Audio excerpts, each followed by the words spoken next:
ভিডিওটা অভিনয়ের জন্য ছিল, কিন্তু কথাগুলো বাস্তব। স্বামীর বাড়ি থেকে চলে আসলে মেয়েরা সমাজে কোনো দাম পায় না। স্ক্রিনে এই ভিডিওটা দেখে কি শ্বশুর বাড়িতে একাই আইছে, জামাই লগে আহে নাই? বেলির কপাল পুড়ছে, জামাইয়ের বাড়ির ভাত তোর কপালে নাই, আর জামাইটা মানুষ ভাল না, উঠতে বইতে খাইলে ওর মারে। কাকা, আপনাদের গ্রামে তো কাজ করে মেলা বছর হয়েছে, বেলির মতো এরকম ভালো মায়া আশেপাশে 10 গ্রামও আমি দেখি না। এরকম একটা ভালো মায়েরা বের করে দিল।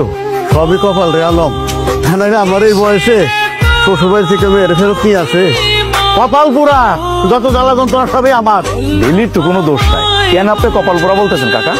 যে মেয়ে স্বামী সংসার করতে পারে না সে তো দোষী, সে তো কপাল পুরাই। তুমি তোর কাম করো, যাও।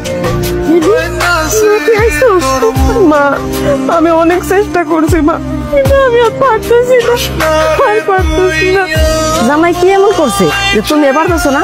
তারপর জামাই আমার কোথায় কোথায় গায়ে হাত তুলে লাঠি দিয়ে মারে, আর খালি কয় বাপের বাড়ি গিয়ে টাকা পয়সা নিয়ে যেতে। শোনো, জামাই এমন স্বভাব থাকে, তারপরে তোমার একটু ধৈর্য ধরে থাকা দরকার ছিল। তাকে আমি থাকার চেষ্টা করছি, আমি অগুলো থাকতে রাজি আছি, আমার রাখবো না। আলম ভাই, কিছু কইবা? আপনি গোসল করতে আসছেন না? না না, তুমি গোসল করো, আমি যাই। আপনি কি আমারে করুণা করতেছেন? হায় হায়, কি কও? করুণা করবো মানে? আমি কি করুণা করার মতো লোক? আমি কামলা মানুষ, গরিব মানুষ। শুনছি করুণা করে তারা যারা ধনী বড় লোক। আমি কিন্তু কথাটা এমনি কইছি, আপনি গোসল করতে আসবেন জানলে আমি আইতাম না। এখন আসলে হয়েছে কি, আমার তো গোসলের কোনো টাইম টেবিল নাই। তার মানে কি তুমি গোসল করতা না? আপনি গোসল করেন, আমি যাই। আমার লগে দেখলে মানুষ খারাপ কইব।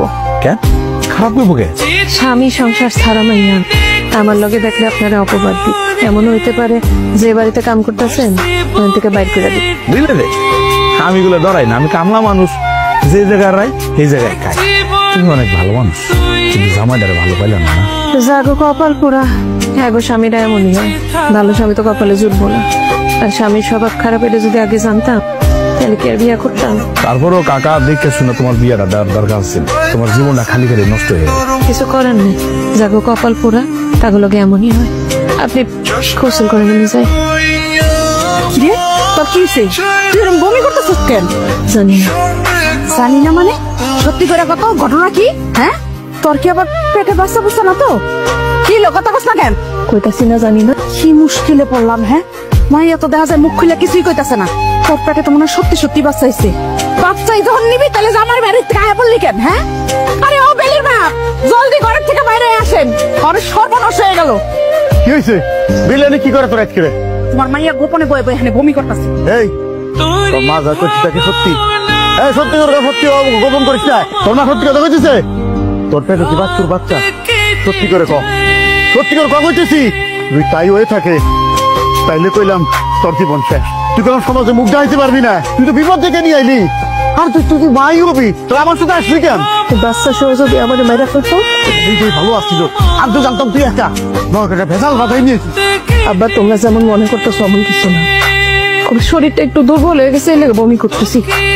বেলির কথা শুনানোর কোনো দরকার নেই। আপনি এক কাজ করেন তো, ওই রমেশ ডাক্তারের ফোন দেন, ওরা আইতে কোন তাড়াতাড়ি। কপালে যার কত কি আছে তা আল্লাহ জানে। চল করে লো। আমি খুবই দুঃখিত, আপনাদেরকে কোনো খুশির খবর দিতে পারতেছি না।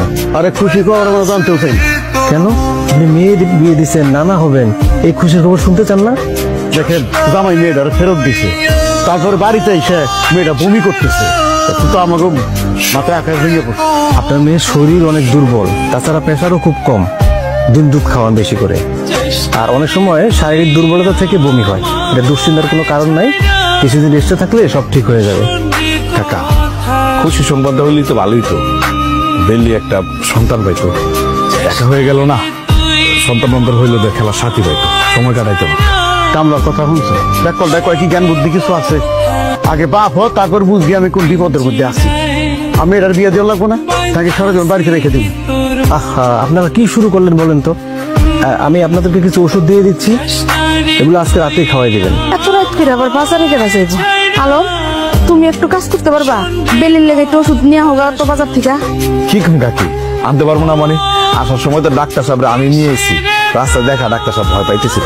আমি সে ভয় কিছু না, আমার লোক চলেন, আনতে পারবো না, কোনো সমস্যা নাই। রাতে তো আমার কোনো কাজ নাই, আমি ওষুধটা দিয়া তারপর।